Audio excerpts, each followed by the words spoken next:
Some say that calm is a superpower. It might not be the same as super strength or flying or becoming invisible. This practice of tapping into our inner calm is a way to find refuge when life feels uncertain.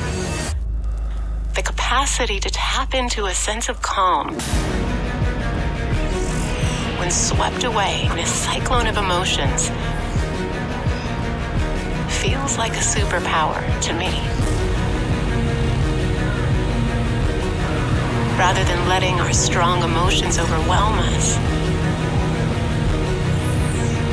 rather than letting the groundlessness of life shake us, we can come home to ourselves in any moment to find peace of mind.